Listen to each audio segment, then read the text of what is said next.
Hi guys, I'm Mehreen Baig and I'm one of your judges for Kouture London 2022.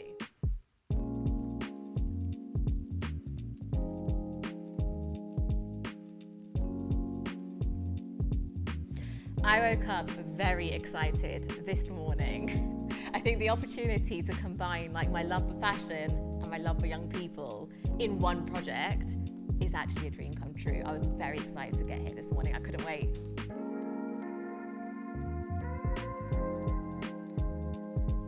Every morning I shower. I shower every morning to feel energized and ready for my day. I couldn't start my day without it.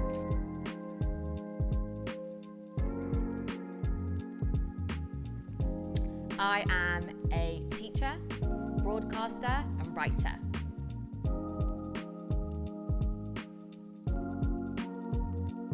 Hidden Lessons is my debut book, and it is part memoir, part social commentary. So it's about all the things I learnt during my 10 years of teaching. So when I was 21 and I first walked back into the classroom, all the kids who I worked with, all the things that they taught me about myself and about the world that we live in.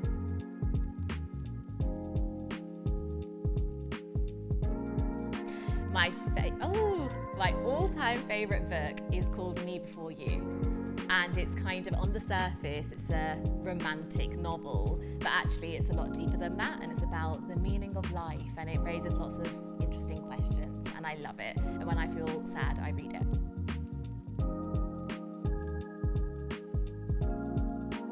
I think the current education system in schools stifles creativity a little bit, and a lot of the time young people are being taught for exams. And there are so many young people who are so incredibly creative and imaginative and talented, but they aren't given any sort of platform or opportunity to express that and to show how good they are at it. So putting them into creative environments such as Kouture enables them to do. It allows them to take inspiration from things around them, the things they see around them, express their own emotions, kind of bring in their own experiences and put that into a project. And I think that is important for every child to experience.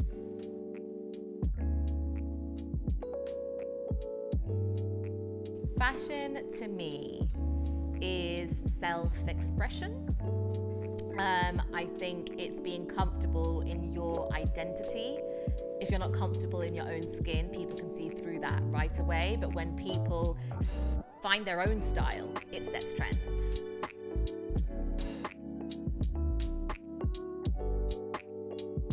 Sustainable fashion is necessary and inevitable. I feel like everybody at some point is going to have to come round to this way of thinking, of not just going for fast fashion, but actually thinking about how we can reuse and how we can just rework the things that we already have. It's really, really important. At some point, everyone is going to have to do it for the sake of our planet.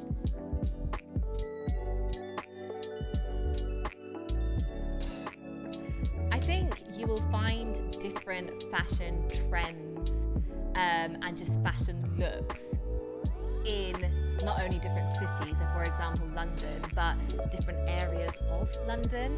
So the fashion that I, would see on a daily basis as someone from North London, or when I was growing up in Tottenham very specifically, will be very different to something you'll see in maybe some of the posher parts of London. For us, a lot of it was about having braids in our hair and wearing tracksuit bottoms and big gold hoop earrings, which I still do. That is where I was brought up. That's what fashion was. But maybe if you went to somewhere like, I don't know, like I say, a posher part of London, they may not agree. You won't see the same big gold hoop earrings.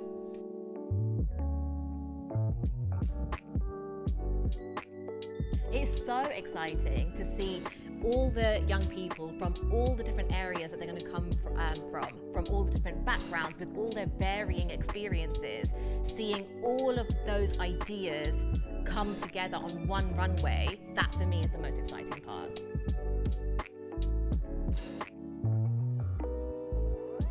I think being a woman in the spotlight, you face a lot of scrutiny, and it's very difficult sometimes to get it right.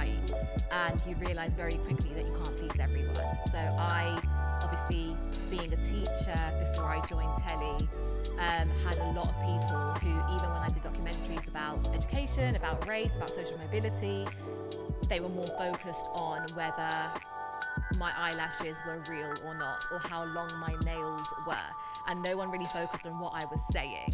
It's always a case of being too glamorous or being not glamorous enough, because you're judged either way. Being too loud and too possibly aggressive, or being too submissive. You're always put into boxes that people want to see you in. And I think it's taken a good few years of being in the spotlight to realise that you are never going to please everyone, so you just got to stay true to who you are.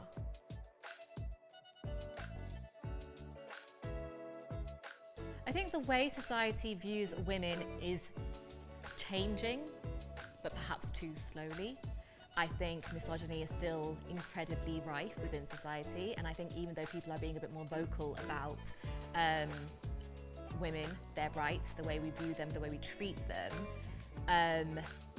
those kind of patriarchal views still exist, and the change needs to be a little bit quicker.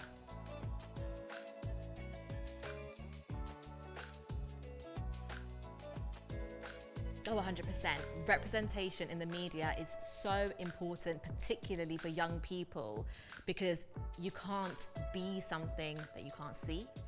I know growing up myself, the only time there was ever an Asian woman on telly was maybe on Goodness Gracious Me, and we were basically there for comedy purposes, and you'd always get like someone speaking in a funny accent, and that was the only time there was any South Asian woman on telly. And that definitely impacts on how young people see themselves in the future, and what opportunities they think are open to them, and what spaces they feel they can go into.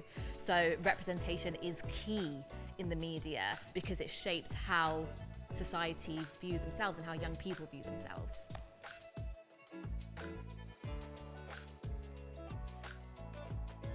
I passionately believe that giving young people an education is far beyond just teaching them Pythagoras or about Shakespeare. I think the meaning of giving young people an education is giving them the ability to be able to question the things that they see around them, and as a result of that, they realize for themselves what they believe in and how they want to contribute to society. I think it's about teaching young people not just to accept everything they're told as a fact, and not just conform to what everyone else is doing.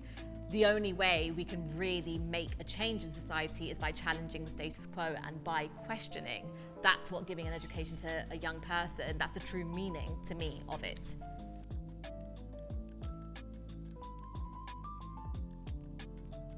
I think in the classroom, and I've spent many years in the classroom, sometimes you do end up training students for an exam, and their experiences don't always feel validated, and their creations don't always feel valued. So something like Kouture is so exciting because it's a chance for young people to not only express themselves and bring those experiences to the fore, but it's a chance for them to feel valued and to know that what they are creating matters and is really powerful. It gives them a really powerful platform, and every young person needs that.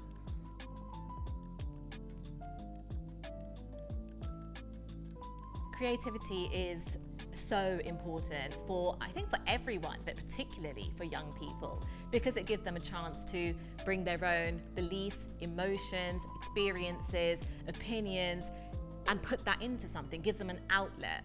And that can genuinely, it can change someone's life, having that outlet.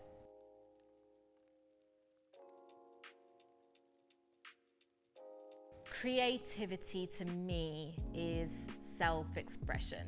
It is bringing your beliefs, opinions, values, and putting that into something that is original and something that is valuable.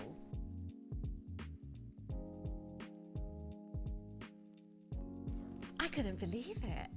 I was so excited when I found out I could be a part of this. Genuinely, for me, ever since I left being a teacher and I started doing TV work, my favorite things to do is when I get to combine the two together.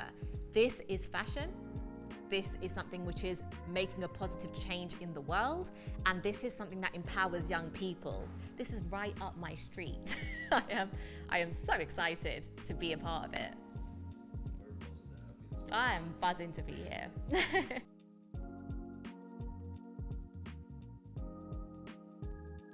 I think you have got to genuinely believe in your creation. If you don't genuinely believe in it, people can see through that. No one else is going to believe in it. So even if you don't feel confident yourself as a person, you've got to believe in what you have created and take risks. Don't try and play it safe. You take risks and risks pay off.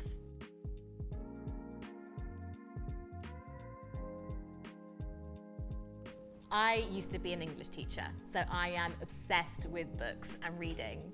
So if I could have an outfit made from anything, I think I would take old books and paper waste and see what that can create. And I like to think I'm quite glamorous and extravagant in what I wear, so maybe like a ball gown.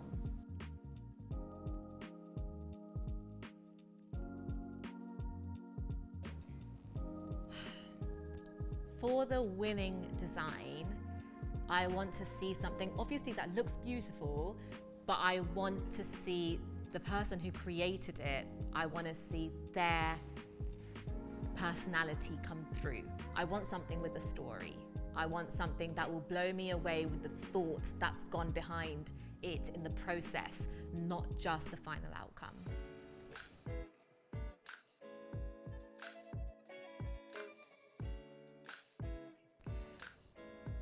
I'm definitely on this journey where I'm learning more about sustainable fashion. I think if you had asked me even a year ago about how I want to feel good and look good, I'd think go to a shop, buy something brand new.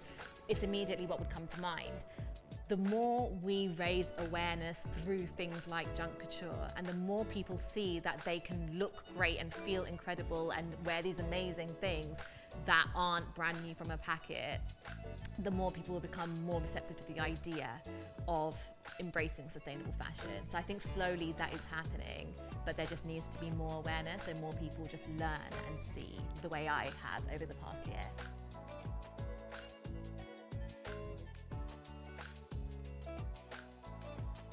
I've got lots of items in my wardrobe that I refuse to get rid of. I've got so many. Everyone's got like that one jumper that they just chuck on every day. And I've got clothes from when I was 17, and I used to wear it in college, and I just love it. And it still fits, so why not?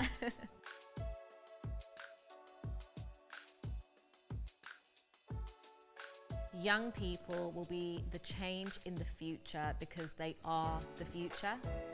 I feel like young people are a lot more aware of issues such as about the environment than we perhaps were, my generation was when we were growing up. And I have seen firsthand as a teacher how creative young people can be in coming up with solutions. So I have faith that they'll make better decisions than we have.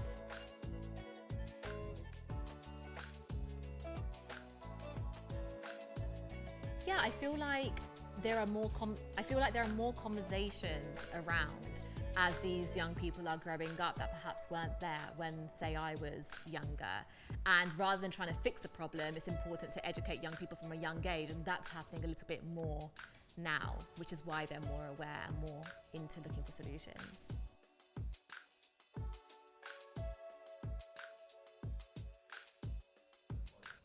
I think education has to start from a young age.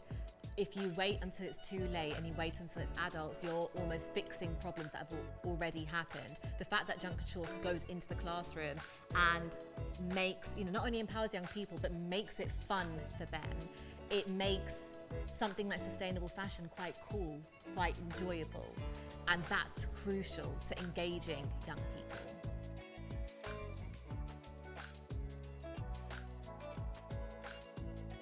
Junk couture combines the two things that I love most, fashion and young people. So I am very excited, and there is nowhere else I'd rather be.